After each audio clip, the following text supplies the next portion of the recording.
আসসালামু আলাইকুম এসপি সাহেব। ওয়ালাইকুম সালাম ভাই। ব্যাপার কি? বগুড়ার দুই ভাইরাল নেতা দেখি হঠাৎ করে আমার অফিসে।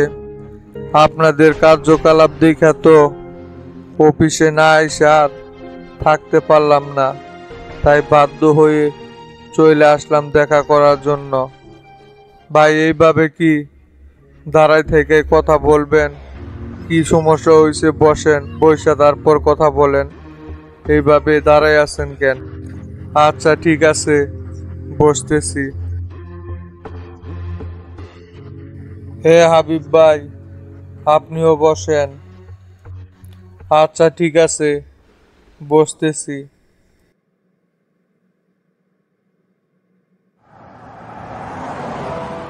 এবার বলেন তো দেখি, আপনাদের কি হয়েছে?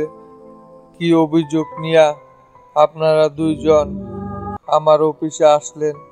আমি তো সবকিছু ঠিকঠাকই দেখতেছি। আপনার চোখে তো সবকিছু ঠিকঠাকই থাকবে। আপনি তো আর মাঠে যায়া কোনো পদক্ষেপ দেখেন না।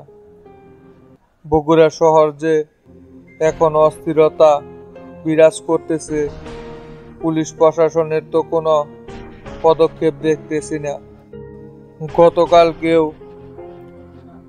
ধনুটের বিভিন্ন স্থানে বিরোধী দলীয় নেতাকর্মীরা মিছিল মিটিং করছে। পুলিশ শুধু নীরব দর্শকের মতো তাকিয়ে তাকিয়ে সবকিছু দেখছে, তারা কোনো পদক্ষেপই নিতেছে না। এসব কি বলেন ভাই? এমন তো হওয়ার কথা না। আমি বগুড়া জেলার প্রত্যেকটা থানারই অফিসার ইনচার্জদেরকে কড়া নির্দেশনা দিয়েছি, যেই জায়গায় বিরোধী দলেরা জামায়াত হবে সেই জায়গায় যেন অ্যাকশন নেওয়া হয়। কোনোভাবেই মিছিল মিটিং করতে দেওয়া যাবে না। তারপরেও এমন হবে কেন? আমি তো জানি সবই ঠিক আছে। শুধু কি নির্দেশনা দিলেই হবে? তদারকিও তো করতে হবে। প্রথম প্রথম কয়েকটা দিন পুলিশ প্রশাসনের খুব ভালো একটিবতা দেখলাম, কিন্তু এখন সেই আগের মতো আর দেখতেছি না। তাই বিরোধী দলেরা আবারও মাথা চাড়া দিয়ে দাঁড়াচ্ছে। এইভাবে চললে তো আন্দোলন আরো বড়সড় হয়ে যাবে। তখন এটা সামাল দিবেন কিভাবে? পুলিশ প্রশাসন সঠিকভাবে মাঠে কাজ করতেছে কিনা এটা কিন্তু দেখার দায়িত্ব আপনার। আপনি যদি দায়িত্ব সঠিকভাবে পালন করতে না পারেন, তাহলে কিন্তু আপনার বিরুদ্ধে আমরা উপর মহলে অবজেকশন জানাতে বাধ্য হব। আপনারা সরকারি লোক, সরকারের বেতন নিয়ে যদি সরকারের পক্ষে কাজ না করেন, তাহলে তো আর আপনাদের রাখার কোনো দরকার নেই। সবই যদি আমাদের করতে হয়, আপনারা কি করবেন? আমি দুঃখিত ভাই, বিষয়টা আমার অবগত ছিল না।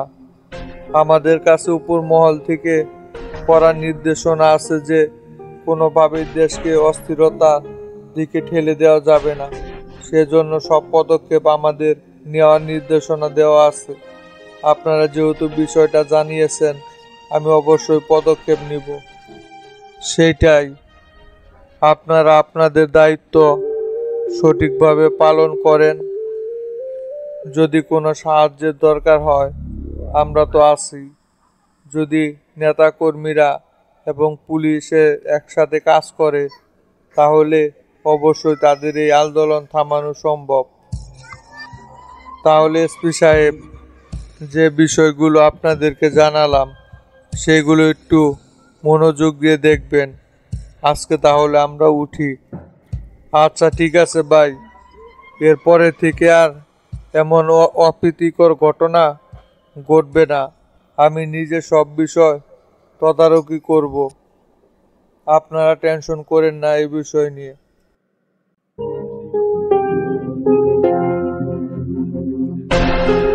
কই শামসু, অনেকক্ষণ যাবত তো বসে আছি, ওরা তো কেউ এখন পর্যন্ত আসলো না।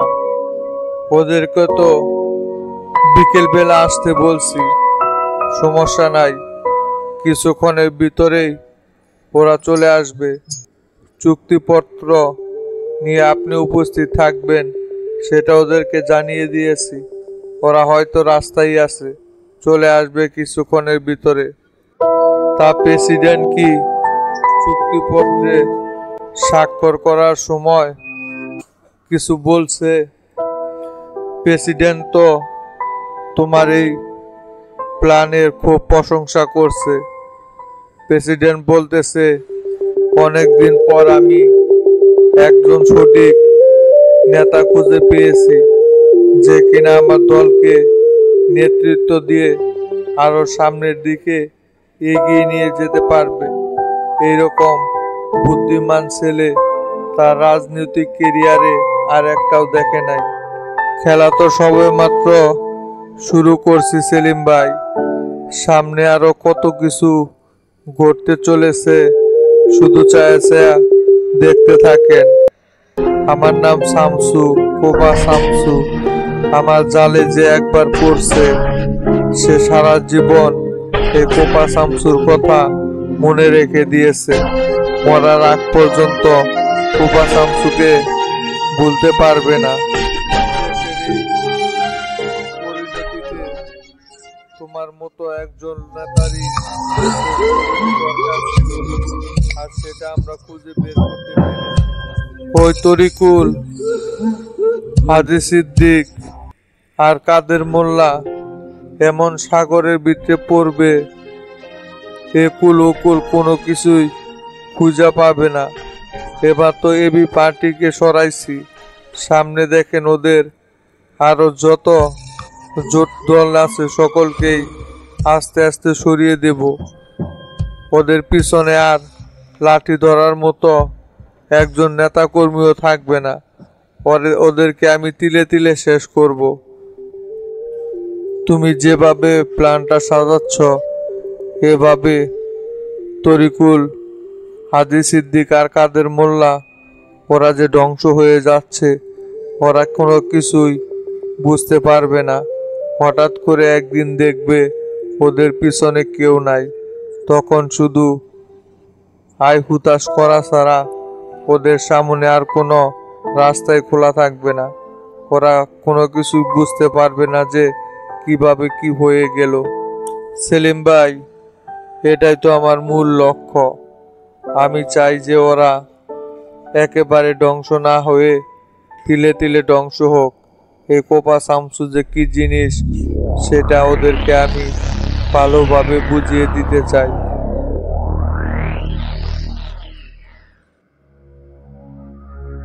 শোনেন চাচা, এখন পরিবেশ পুরাটাই পাল্টে গেছে।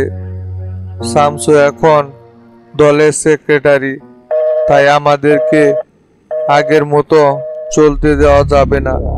এখন ওদের বায়ে বায়ে থাকতে হবে। যদি শামসুর কথার বাহিরে কাজ করি তাহলে মোচড় দিয়া কমিটি দিব ভাঙ্গা। আর একবার যদি কমিটি ভেঙে যায় এই বগুড়া শহরে 4 আনার পয়সার মূল্য কিন্তু আমাদের থাকবে না। কথাটা ভাইবা চিন্তা কাজ করেন। তাই তো দেখতেছি রে তোতা, মনে হয় না আর কাদের ভাইয়ের কথায় কোনো কাজ হবে। শামসু আর মাঠ পুরা গোছাই নিছে, যেই জায়গায় যায় শুধু শামসুর এখন নাম চলতেছে। কাদের ভাইয়ের মন হয় আর কোনো বেল নাই, তাই কাদের ভাইয়ের কথা মতো এখন আমাদের চলা যাবে না। দলের সাথে তাল মিলাইয়া আমাদের থাকতে হবে। ভবিষ্যতের কথা আর চিন্তা করে লাভ নাই।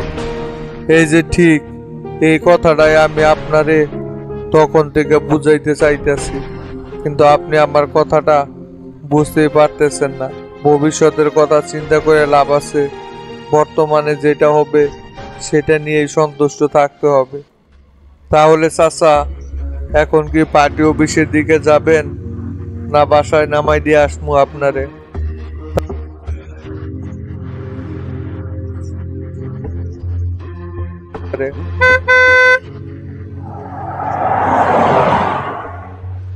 আসসালামু আলাইকুম ভাই। ওয়ালাইকুম সালাম। আব্বাস, আপডেট কি? তোরে যে মিশনে পাঠাইলাম, কেমনে কি করলি? পরে তো আর কিছু আমারে জানাইলিও না।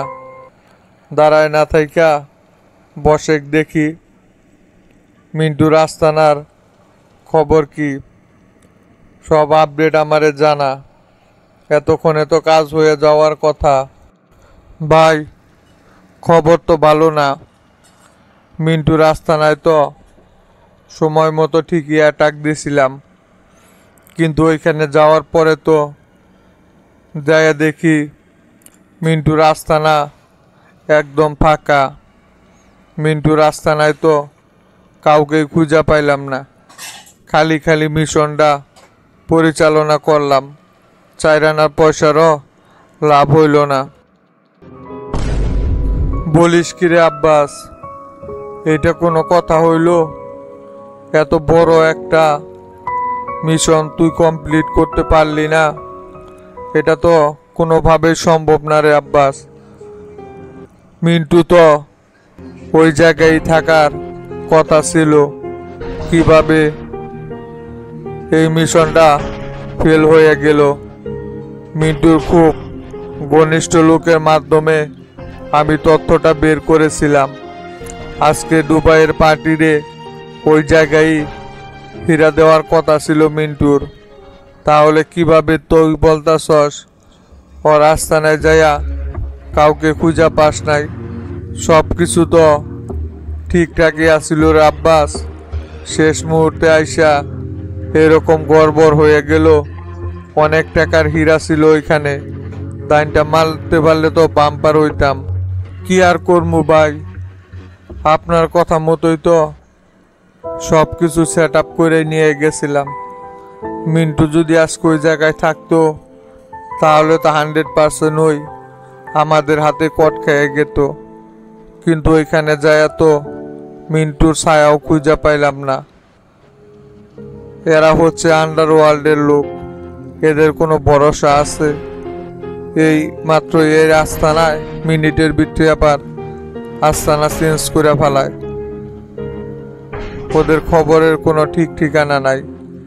দেখেন গা, আমরা যাওয়ার আগেই ওরা প্ল্যান চেঞ্জ করে হয়তো অন্য কোনো আস্তানায় লেনদেন করছে।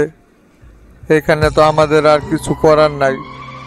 আমরা তো আমাদের সর্বোচ্চটা দিয়েই চেষ্টা করেছিলাম। আজকে ওই জায়গায় থাকলে 100% কাজটা হয়ে যাইতো। আমি তো ভাবতেছি অন্য কথা। এই প্ল্যানটা কি কোনোভাবেই ফ্লাশ হয়ে গেল নাকি?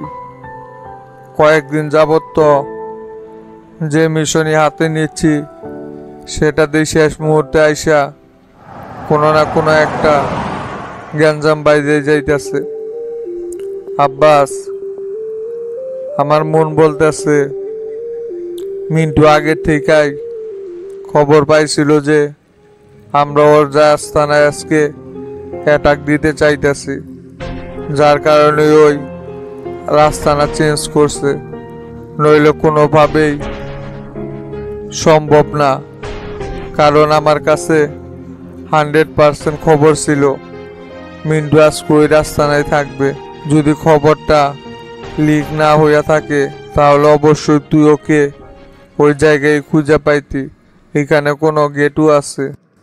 না না, কি বলতেছেন? এরকম তো হওয়ার কথা না। এই প্ল্যানটা তো আমি খুব গোপনভাবে পরিচালনা করছি। কেউ তো এই বিষয়ে আগে থেকে কোনো কিছু জানতো না। এটা ফ্লাশ হওয়ার কোনো সম্ভাবনাই আমি দেখতেছি না। যে ছেলেপেলেদেরকে নিয়ে গিয়েছিলাম, ওদেরকে তো ওইখানে যাওয়ার আগেই জানাইছি যে আমরা মিন্টুর আস্তানায় অ্যাটাক দিতেছি। এটা তো কোনোভাবেই ফ্লাশ হওয়ার কথা না ভাই। হয়তো ওইটাই হইব, ওরা আস্তানা আগে থেকেই চেঞ্জ করে ফেলাইছে। অনেক টাকার ডিল তো, সবাই তো চায় নিরাপদে মালটা যেন পৌঁছে যায়। তাই ওরা কোনো রিস্ক না নিয়ে ওরা বুদ্ধিতে কাজ করে দিয়েছে। অনেক টাকার হীরা ছিল রে আব্বাস। শালায় পার্টিটা এবার খুব শক্তভক্ত ধরছে। একবার যদি মিশনটা কমপ্লিট করতে পারতি তাহলে লালে লাল হইয়া যাইতি। অনেক টাকার হীরা একবার ওই লেনদেন করতেছে। পার্টিটা অনেক শক্তিশালী একটা পার্টি। বাংলাদেশ থেকে অনেক মাল অবৈধভাবে দুবাই পাচার করতেছে। বেশ কিছুদিন যাবতই ওরা এই ডিলটা করে আসতেছে। যদি কোনোদিন একটা সুযোগ পাই তাহলে মিন্টুর 12টা বাজায় ছাড়মু আমি। ওর কত বড় সাহস আমার চেম্বার আইসা আমারে হুমকি দিয়া যায়। এই হাজি সিদ্দিক যে কি জিনিস, মিন্টুরে আমি ঠিকই হারে হারে টের পাওয়াই দিমু, শুধু সুযোগের অপেক্ষায়। এইটা নিয়ে তো টেনশন করার কিছু নাই ভাই। একটা মিশন ফেল হয়েছে, তাতে কি হয়েছে? আন্ডারওয়ার্ল্ডে থাকলে এরকম শত শত মিশন আরো সামনে আসবো। তবুও আমি লোক লাগাই রাখছি নানান জায়গায়।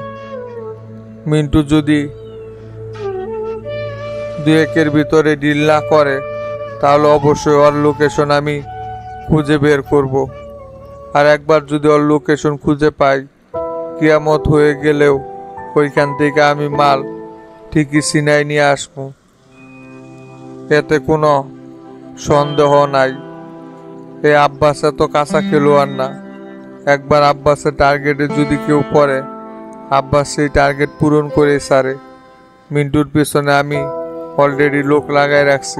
দেখা যাক 2-1 ভিতরে কোনো আপডেট আসে কিনা। আচ্ছা ঠিক আছে আব্বাস, তুই চিল মোডে থাক, দেখি আর কোনো কাজ আসে কিনা। কাজ আসলেই তোরে জানামুনি, অপেক্ষায় থাক। সুযোগ আবার আসবে। এরকম সুযোগ এ হাজি সিদ্দিক তোকে অনেক পাইয়ে দিবে। হাজি সিদ্দিকের সাথে থাকলে বুঝতে পারবি হাজি সিদ্দিক কি জিনিস। আমার সঙ্গে থাকা মানে 2 হাত ভরা মাল কামাবি, আর প্রশাসনেরও কোনো ভয় নেই। সব কিছু আমি ট্যাকেল দিব। যদি আমার কথা মতো তুই থাকিস তাহলে ভবিষ্যৎ তোর আরো উজ্জ্বল হবে। পুরা ঢাকা শহর তুই রাজত্ব করে বেড়াবি। পুলিশের সাপোর্ট, অস্ত্রের সাপোর্ট, টাকার সাপোর্ট, যত সাপোর্ট লাগে সব এই হাজি সিদ্দিক দিব। তুই শুধু বিশ্বস্তভাবে আমার জন্য কাজ করে যা। ভাই একটা কথা বলার ছিল। মাসুদ রে যে আজকে প্রায় 1 সপ্তাহ ধরে কোপা শামসুয়ার আস্থানায় আটকায় রাখছে, মাসুদের ব্যাপারটা তো কোনো কিছু করলেন না। স্যারাডারে কি ওই জায়গার থেকে সারাই আনাটা আমাদের দায়িত্ব না? মাসুদ তো সব কিছু জানে, সকল প্ল্যান মাসুদের কাছে। মাসুদরে ছাড়া তো কোনো কিছুই সাকসেস করতে পারতেছি না। যে কোনো উপায়ে মাসুদরে কোপা শামসুর আস্তানা থেকে আমাদের উঠাই নিয়ে আসতে হবে। এতে করে যা হয় হোক, চলেন দলবল নিয়ে যাইয়া কোপা শামসুর আস্তানায় একটা আক্রমণ চালাই আসি। হাজার হইলেও চ্যাংরাটা তো আমাদের জন্যই কাজ করে। তার চাইতে বড় কথা, আমাদের সকল প্ল্যান মাসুদের কাছে আছে। পরে ছাড়া কি কাজ হয়? পাগল হয়েছিস তুই? কি বলতাছস? তোর কি মাথা ঠিক আছে নাকি? কোপা শামসুর আস্তানায় আক্রমণ করবি মানে? পুলিশ প্রশাসন দিয়া কোপা শামসুর বাসা পুরা ঘেরাও দেওয়া আছে। ওইখানে কোনোভাবেই প্রবেশ করা সম্ভব না। এখন এমনিতেই বিভিন্ন ঝামেলায় আছি। এই মুহূর্তে এইগুলো চিন্তা ভাবনা বাদ দিয়া দে। তার জন্য কি আমরা মাসুদকে এভাবেই কোপা শামসুর হাতে ছেড়ে দিব নাকি? হাজার হইলেও ছেলেটা তো আমাদের দলেরই লোক। আর ওই আপনার ডান হাত ছিল। আপনার সকল কাজ মাসুদই তো কইরা দিত। এখন ওর বিপদের সময় মাসুদকে এভাবে একা ছেড়ে দিবেন? দিনের পর দিন ছেলেটা নির্যাতিত হয়ে আসতেছে শামসুর কাছে। আমাদের তো অবশ্যই কিছু করা দরকার। কথায় আছে না, বেশি বুঝলে ঘোড়ার পেটে যেতে হয়। মাসুদের অবস্থা ঠিক তেমনই হয়েছে। কোপা শামসুর উপর আক্রমণ হয়েছে। কোপা শামসু এখন পাগলা কুত্তার মতো ঘুরে বেড়াইতেছে। এই মুহূর্তে ওরে বলছি, তুই যেখানে যাস সাবধানে চলাফেরা করবি, নইলে কিন্তু তোর সমস্যা হইতে পারে। আর ওই আমার কথা না শুনা যেটি মন চায় সেটি চলে যায়। মালমূল খায়া টালু হইয়া থাকে অল টাইম। ওর নিজের দোষে ওই ধরা খাইছে। এখানে আমাদের কোনো কিছু করার নাই। আন্ডার ওয়ার্ল্ডে যে একবার বের হইয়া যায়, ওর আর ফিরে আসার কোনো সুযোগ থাকে না। অতএব ওর কথা চিন্তা বাদ দিয়ে এখন নিজের চিন্তা কর। ওর চিন্তা করতে গেলেই ধরা খেতে হবে সবারই। তারপরেও মোল্লা ভাইয়ের বিষয়টা জানাইছি। মোল্লা ভাই এই দায়িত্ব নিচ্ছে, দেখি কি করে। মোল্লা ভাই যদি আমাদেরকে আক্রমণ করতে বলে তাহলে আক্রমণ করব, আর তা না হলে আকবারাই কোনো কিছু করার দরকার নেই। এখন আমরা অন্য প্ল্যান নিয়ে চিন্তা ভাবনা করতেছি। আগে এই প্ল্যানটা সঠিকভাবে সাকসেস করতে দে, তারপরে মাসুদের বিষয়টা দেখতেছি। এখনই এত উতলা হওয়ার দরকার নাই। আকবারে কোনো কিছু করতে গেলেই ধরা খেয়ে যাবো। তখন আমাদের সারানোর মতো আর কাউকে পাশে পাবো না। এমনিতেই নানান রকম ঝামেলায় পড়ে আছি, বিপদ কাটতেছি না। এক বিপদ থেকে উঠতে পারি না, আরেক বিপদ সামনে এসে পড়ে। এই মুহূর্তে একবারে কোনো কিছু করার দরকার নাই।